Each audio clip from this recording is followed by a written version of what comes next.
ఓం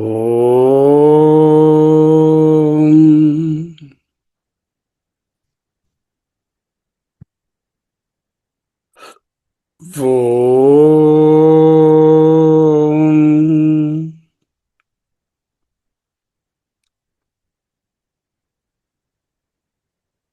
ఓం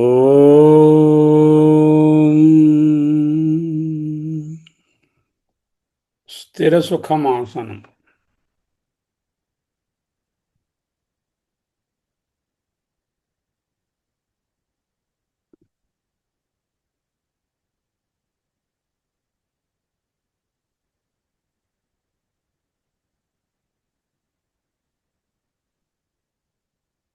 యోగస్థః కురు కర్మాణి సంగం త్యక్త్వా ధనంజయ సిద్ధ్యసిద్ధ్యోః సమో భూత్వా సమత్వం యోగ ఉచ్యతే.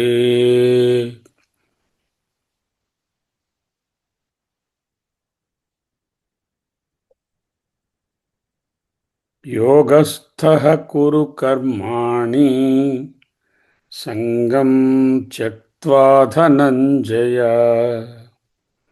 సిద్ధ్యసిద్ధ్యోః సమో భూత్వా సమత్వం యోగ ఉచ్యతే.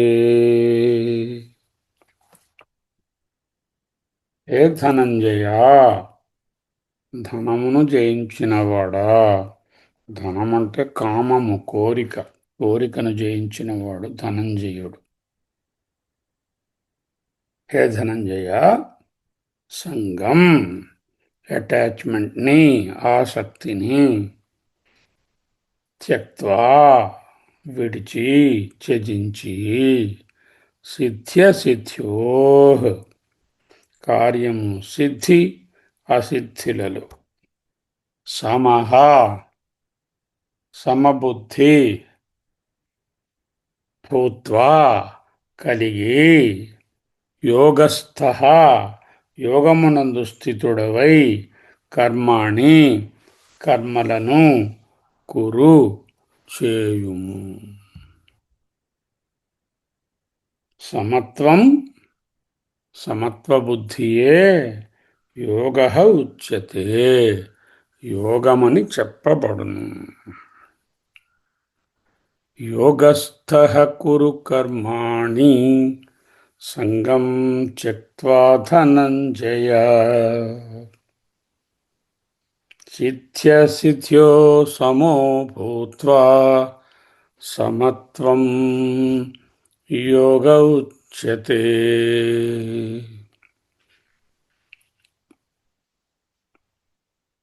యోగస్థః సన్ అంటే ఆత్మనిష్టయందున్నవాడవై, జీవబ్రహ్మ ఏకత్వమే యోగము కదా. ఆత్మనిష్టయందున్నవాడవై, కురు కర్మాణి ఏవైనా కర్మలు మిగిలి ఉంటే క్రియలు, వాటిని చేసుకో. కేవలం ఈశ్వరార్థం, ఈశ్వరుని కొరకు. whatever little works are remaining, conduct as ఈశ్వరార్థం, ఈశ్వరార్పణ బుద్ధితో. తత్రాపి ఈశ్వరో మే తుష్యతు ఇతి సంగం త్యక్త్వా ధనంజయ. అక్కడ కూడా ఈ చిన్న చిన్న పనులను, క్రియలను చేయడం వలన ఈశ్వరుడు నా మీద ప్రీతి కలిగి ఉంటాడు అనేటటువంటి అటాచ్మెంట్ కూడా ఉండకుండా, తత్రాపి ఈశ్వరో మే తుష్యతు ఇతి సంగం త్యక్త్వా ధనంజయ. ఈశ్వరుని కొరకు కర్మలు చేసేటప్పుడు కూడా ఈశ్వరుడు నా గురించి సంతోషిస్తాడు అనే ఆసక్తిని కూడా విడిచిపెట్టుకో. ఫలతృష్ణాశూన్యేన క్రియమాణే కర్మణి సత్వశుద్ధజా జ్ఞానప్రాప్తి లక్షణ సిద్ధి.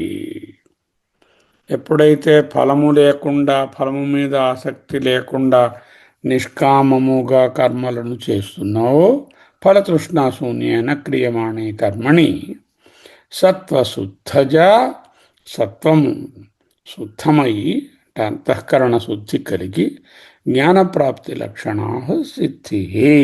అంతఃకరణం శుద్ధమై దానివలన ఆత్మజ్ఞానము ఉదయించును. తద్విపర్యయజ అసిద్ధి, దానికి ఆపోజిట్ అసిద్ధి. సిద్ధ్య సిద్ధ్యో అంటే ఒక కార్యమేమో సిద్ధించడం, జయం అవడం, ఇంకొకటి జయము కాకపోవడం అలా చెప్పలేదు. అంటే ఏమిటి? ఆత్మజ్ఞానానికి త్రోవ తీసేటట్టుగా నీవు ఉంటే అది సిద్ధి, అలా లేకపోతే అసిద్ధి. తద్విపర్యయజ విపర్యయజ సిద్ధి తయో సిద్ధ్య సిద్ధ్యో అపి, ఆ రెండిటి యందు కూడా సమహత్తుల్య భూత్వా, సమానుడవై తుల్యుడవై ఈక్వి పొజిషన్తో, ఈక్విలిబ్రియంలో, ఈక్వనామిటీలో ఉంటూ కురు కర్మాణి, నీ యొక్క మిగిలిన కర్మలు ఏవైతే ఉన్నాయో శేష కర్మలు, వాటిను ప్రారబ్ధంతో చేయాలిగా కొన్ని, అవి. కహ అసౌ యోగో యత్ర స్థః కురు ఇతి ఉక్తం, అతను చెప్తున్నటువంటి యోగస్థః కురు కర్మాణి అంటున్నారు. అసౌ యోగ యత్ర స్థః, దేనియందు ఉండి కురు చేయమని చెప్తున్నారు. ఆ యోగం ఏమిటి? ఇదం ఏవం తత్ సిద్ధ్య సిద్ధ్యో సమం యోగం ఉచ్యతే. ఇదిగో ఈ సిద్ధ్య సిద్ధులను సమముగా, సిద్ధి అసిద్ధులను రెండింటినీ సమంగా తీసుకుంటూ వ్యవహారిక జీవితంలోని వెళ్ళబుచ్చడాన్ని యోగం అంటున్నాము ఇక్కడ అంటున్నాం. సమత్వం యోగ ఉచ్యతే. దిస్ ఏ మహావాక్య. సమత్వం యోగ ఉచ్యతే. సమత్వంలో ఉండడమే ఆత్మజ్ఞానంలో ఉండడం. యోగస్థః కురు కర్మాణి సంగం త్యక్త్వా ధనంజయ, సిద్ధ్య సిద్ధ్యో సమో భూత్వా సమత్వం యోగ ఉచ్యతే.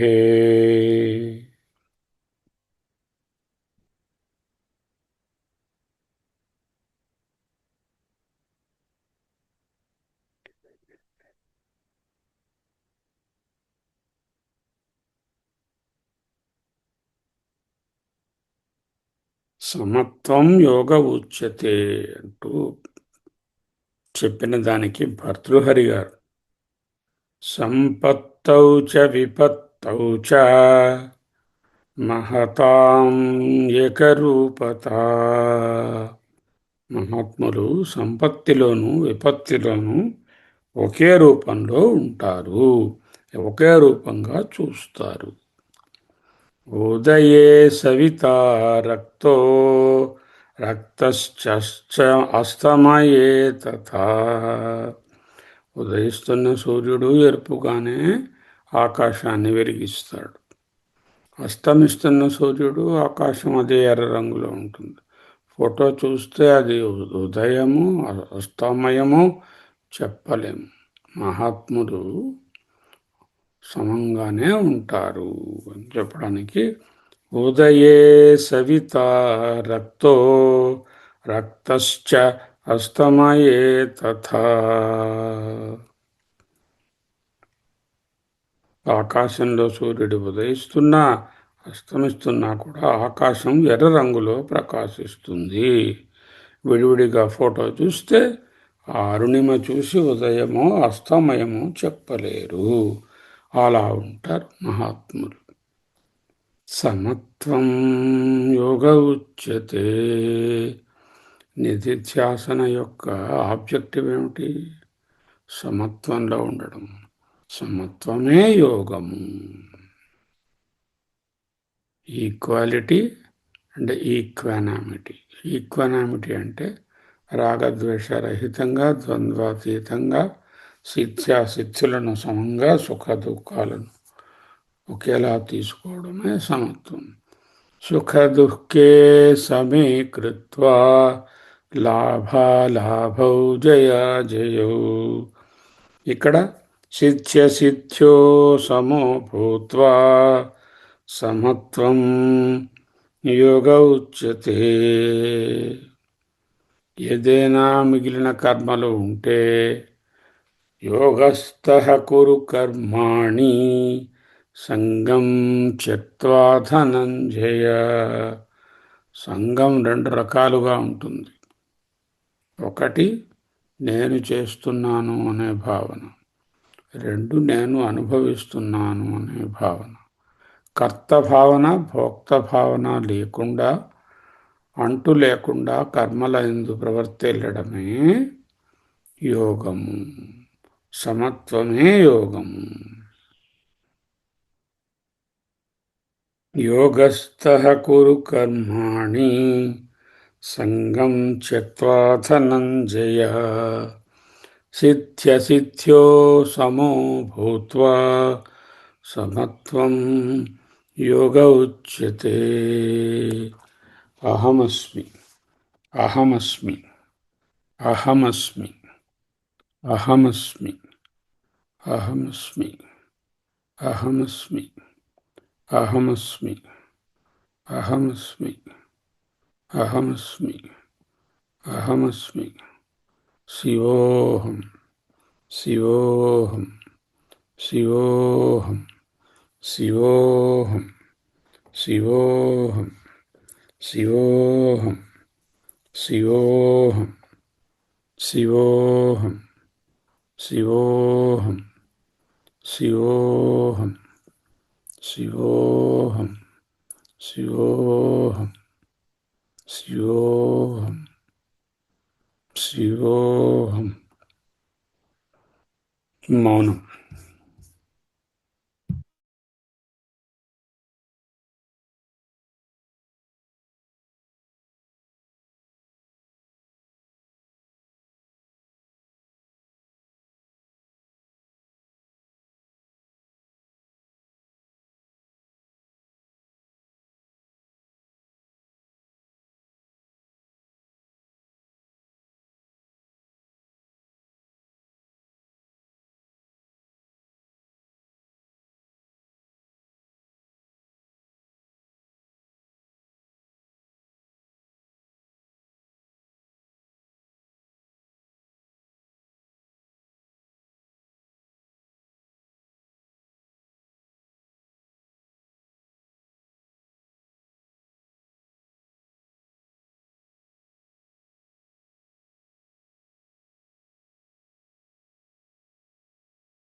అహమస్మి అహమస్మి అహమస్మి.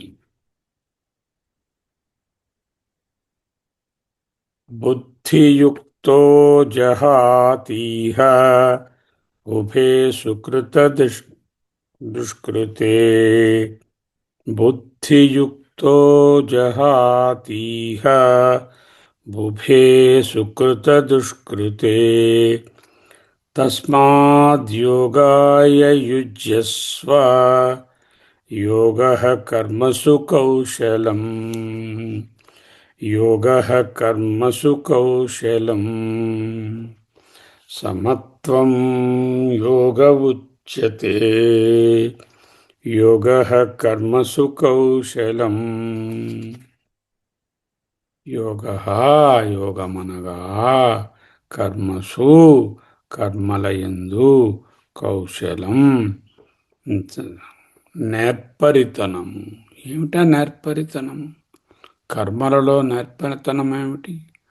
కర్మలయందు చొచ్చుకొని పోకుండా కర్మలను మినిమలిస్టిక్గా పెట్టుకొని కామ్యకర్మలను పూర్తిగా త్యజించి నిషిద్ధ కర్మలను అసలు వాటి జోలికే పోకుండా నిష్కామ కర్మలను కూడా చాలా తక్కువ చేసుకుని వాటి యొక్క సిద్ధి అసిద్ధుల యందు ఏ విధమైనటువంటి భేదభావము లేకుండా సమంగా ఉండడం, ఏ విధమైన అంటు లేకుండా కర్మలు చేయడం కౌశలం. కౌశలం అంటే నేర్పరితనం. నేను బాగా ఆపరేషన్ చేయగలనండి, అది కాదు. అది ఎక్స్పర్టే. కానీ ఇక్కడ ఎక్స్పర్టీస్ డజంట్ మీన్ దట్ వ్యావహారిక expertise. The expertness or expertise in doing your action is itself yoga. What is that expertise? I told you just now. సంగం త్యక్త్వా మొదటిది. సుఖ దుఃఖే సమే కృత్వా, లాభాలాభౌ సమే కృత్వా, జయాజయౌ సమే కృత్వా, సిద్ధ్యసిద్ధ్యౌ సమో భూత్వా. ఈశ్వరార్పణ బుద్ధితో, కర్తభావము భోక్తభావము లేకుండా, ఇది ఈశ్వరుడిచ్చిన పని, ఇది ఈశ్వరుని కొరకు చేస్తున్నాను అని ఏవైతే కామ్యకర్మలు కాకుండా మిగిలినటువంటి ఉంటాయో వాటిలో ఉన్న వాటిని మినిమలిస్టిక్గా వానప్రస్థాశ్రమంలోను సన్యాసాశ్రమంలోనూ ఉన్న వాళ్ళు చేయవలసిన అతి కొద్ది యాక్షన్స్ను మాత్రము చేయుటయే యోగము. అదే నేర్పరితనము. యోగ కర్మసు కౌశలం సమత్వం యోగ ఉచ్యతే. ఇంకేం చేయాలి దానికి? బుద్ధియుక్త జహాతి ఇహ. ఇహ ఇక్కడే, ఈ లోకమునందుండగానే. చనిపోయిన తర్వాత ఎలాగో అన్ని కర్మలు వదిలేస్తాం. అక్కడ వదలాల్సిన పని, చేయాల్సిన పని ఉండదు. వేరే లోకాలకు ఒకవేళ పుణ్యలోకాలకు వెళ్ళినా అది కర్మభూమి కాదు. అక్కడ కర్మలు చేయవలసినటువంటి పని అవసరము ఉండదు. ఇహ ఈ లోకములో బుద్ధియుక్త అంటే వివేకవంతుడవై, ముందు శ్లోకంలో చెప్పినట్టు సమత్వ బుద్ధి కలిగిన వాడవై, సుకృత దుష్కృతే పుణ్యపాపములను ఉభే రెండిటిని ఇహ ఈ లోకములో జహాతి త్యజించుము. బుద్ధియుక్తో జహాతిహ ఉభే సుకృత దుష్కృతే. ఇహ ఈ లోకములో బుద్ధియుక్త వివేకవంతుడవై, సమత్వం యోగ ఉచ్యతే అని చెప్పినట్టు సమబుద్ధి కలిగిన వాడవై, సుకృత దుష్కృతే ఉభే పుణ్యపాపములను రెండిటిని జహాతి విడిచిపెట్టుము, త్యజించుము.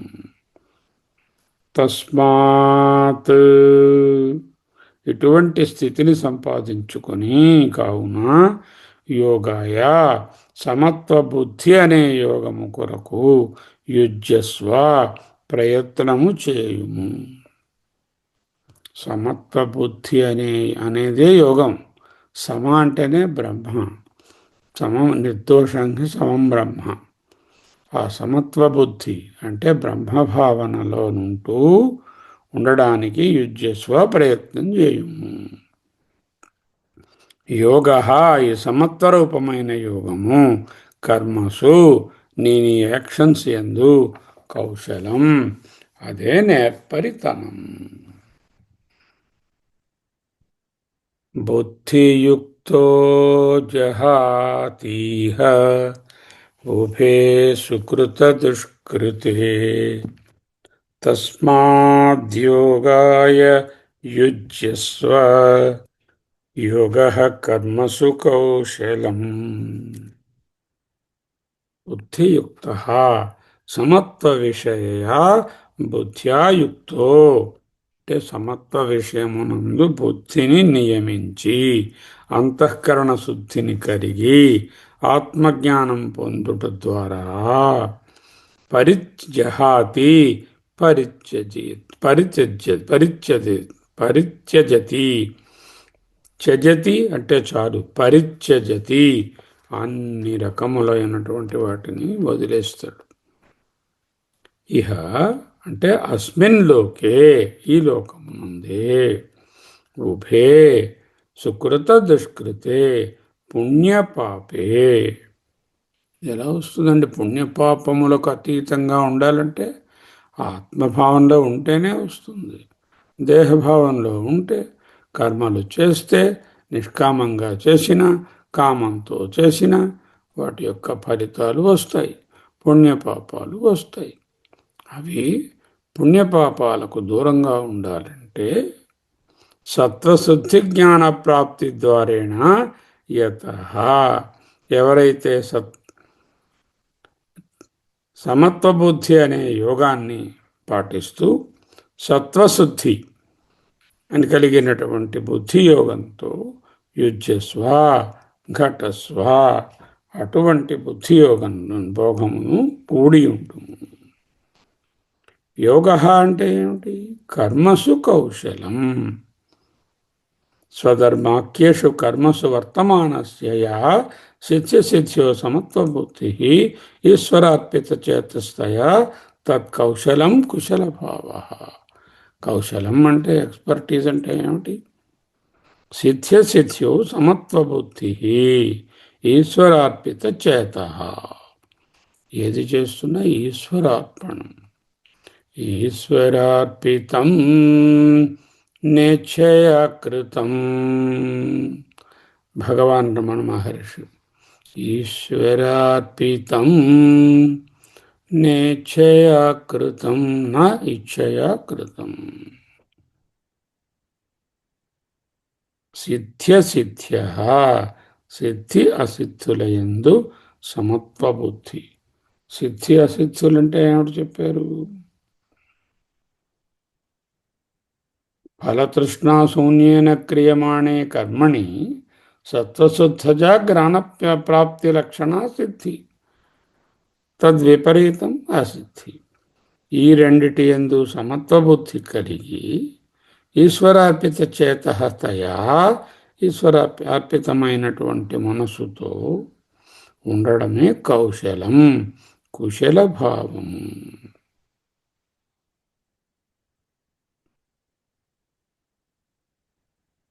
అటువంటి కౌశలంతో వ్యాఖ్యాన్స్ చేయడంలో కూడా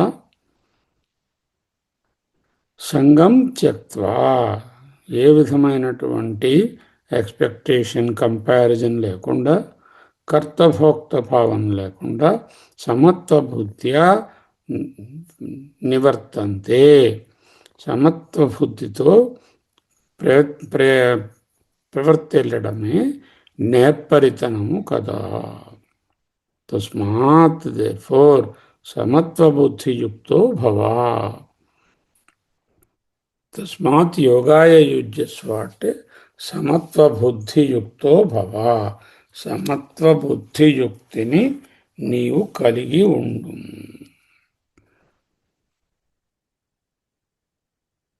బుద్ధియుక్తో జహాతీహ, వివేకవంతుడవై ఇక్కడే విడిచిపెట్టు. ఏమిటి విడిచిపెట్టాలి? ఉభే సుకృత దుష్కృతే, పాపపుణ్యములను. పాపపుణ్యములను విడిచిపెట్టాలి అంటే దేహభావం శూన్యం కావాలి, ఆత్మభావం పూర్ణం కావాలి. అప్పుడు పాపపుణ్యములు అనేటటువంటివి అంటవు. ఏదైనా ఒక చిన్న యాక్షన్ చేసినా అది ఈశ్వరార్పితము. సమబుద్ధి, సిద్ధ్యసిద్ధులందు సమబుద్ధితో ఉన్నారు కాబట్టి దాని యొక్క ఇంపాక్ట్, ఫలము ఈ చేసిన వానికి కర్త కాదు కాబట్టి అంటదు. అంటే కర్తృత్వ భోక్తృత్వ రహితంగా, సంగం లేకుండా, సుఖ దుఃఖే సమీకృత్వ, లాభాలాభౌ సమీకృత్వ, జయాజయౌ సమీకృత్వ, సిద్ధ్యసిద్ధ్యే సమోభూత్వ సంగం త్యక్త్వా చేయడమే కౌశలం. అటువంటి కౌశలమే, కుశలత్వమే అటువంటిదే నేర్పరితనం. దానిని కలిగి ఉండి తస్మాద్ యోగాయ యుజ్యస్వ. అటువంటి సమత్వ బుద్ధి అనే యోగమునందు పనిచేయుటకు ప్రయత్నము చేయుము. యుజ్యస్వ, ఉద్యమించుము, ఉద్యుక్తుడవు కమ్ము. ఉత్తిష్ట, జాగ్రత్త, ప్రాప్యవరాన్ని బోధత. అదే నిజమైన మెలకువ. యోగ కర్మసు కౌశలం సమత్వం యోగ ఉచ్యతే. ఇవన్నీ కలిపి చదువుకోవాలి. త్రైగుణ్య విషయా వేద నిస్త్రైగుణ్యో భవార్జున. నిర్ద్వంద్వో హి నిత్యసత్వస్థో నిర్యోగక్షేమాత్మవాన్. సుఖదుఃఖే సమే కృత్వా లాభాలాభౌ జయాజయౌ. తస్మాద్యోగాయ యుజ్యస్వ. యోగః కర్మసు కౌశలం యోగస్థః కురు కర్మాణి సంగం త్యక్త్వా ధనంజయ. సిద్ధ్యసిద్ధ్యో సమో భూత్వా సమత్వం యోగ ఉచ్యతే. బుద్ధియుక్తో జహాతీహ ఉభే సుకృతదుష్కృతే. తస్మాద్యోగాయ యుజ్యస్వ. యోగః కర్మసు కౌశలం. అహమస్మి, అహమస్మి, అహమస్మి, అహమస్మి, అహం బ్రహ్మాస్మి, అహం బ్రహ్మాస్మి, అహం బ్రహ్మాస్మి.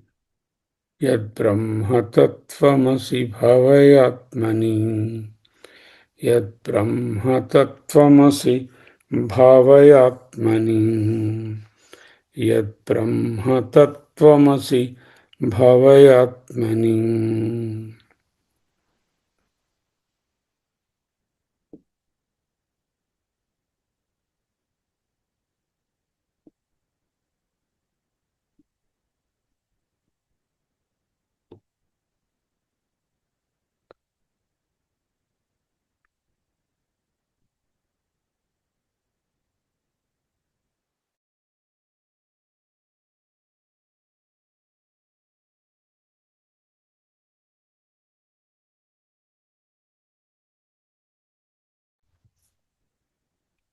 తదేవ బ్రహ్మత్వం విద్ధి నేదం యదిదముపాసతే.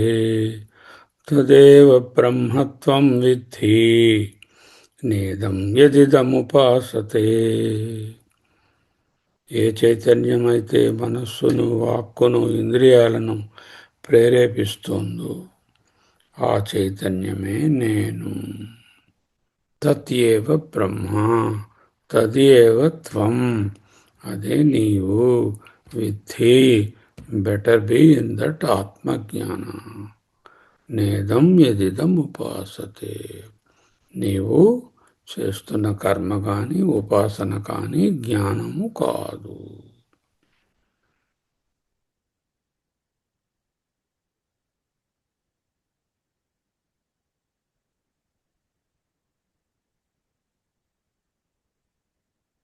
అయమాత్మా బ్రహ్మ, ప్రజ్ఞానం బ్రహ్మ.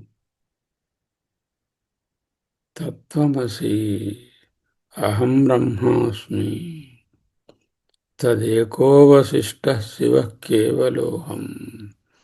చిదానందరూపః శివోహం, శివోహం.